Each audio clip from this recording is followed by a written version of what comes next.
Hi, thank you so much for taking the time to listen to my talk today. It's called Let BIA is Not Responsible for Osmoadaptation in L. biflexa. The work is done by myself, Marwa Saliman, and Wilson Frank, who are in my lab, and Dr. Christopher Pappas. So my project is involving Leptospira biflexa. Leptospira are spirochetes that are found in the environment. They transit from a rat that can be infected with it, but then can be asymptomatic into a water resource, which then gets transferred back to another animal or potentially to a human being. If it goes into a human being, it can cause disease such as Weil's disease. Leptospires enter the human body through bodily fluids, penetration of the skin, or through direct contact with the eyes or mouth. Transmitting from these different environments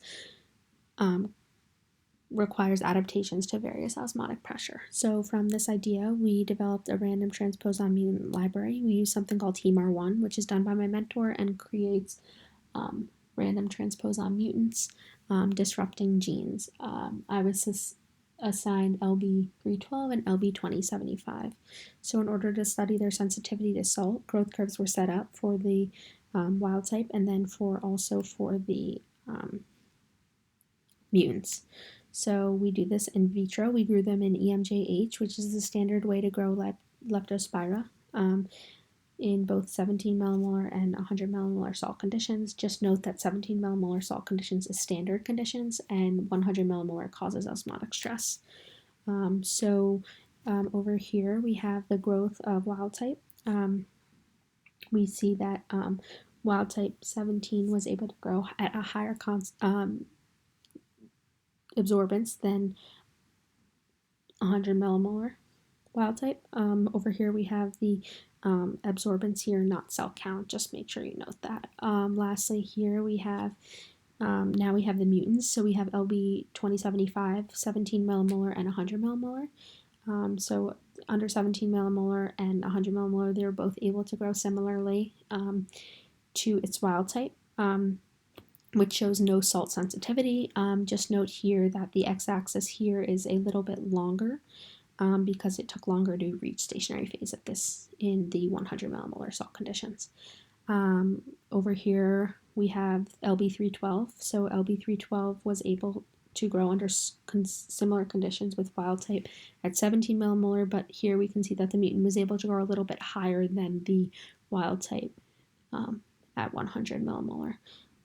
So this is okay because it shows that we don't have my specific genes were not responsible for salt sensitivity, but we've seen in the past that this graph displays genes that have been shown to be responsible for salt sensitivity, which would support our hypothesis.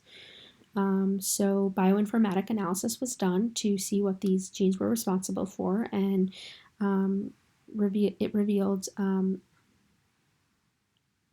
gene BIA 1405, which revealed that it was disrupted in LB312. It's an anti-sigma factor B antagonist, and sigma factors are subunits of RMA polymerase that are responsible for recognizing promoters and initiating transcription.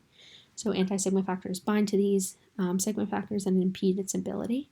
In the past, sigma B has been shown to respond or be responsible for acid, ethanol, and heat.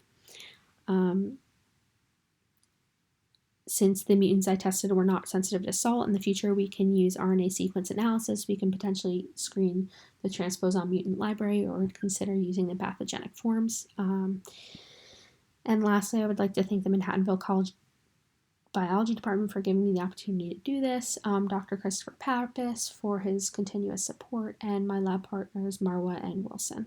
Thank you.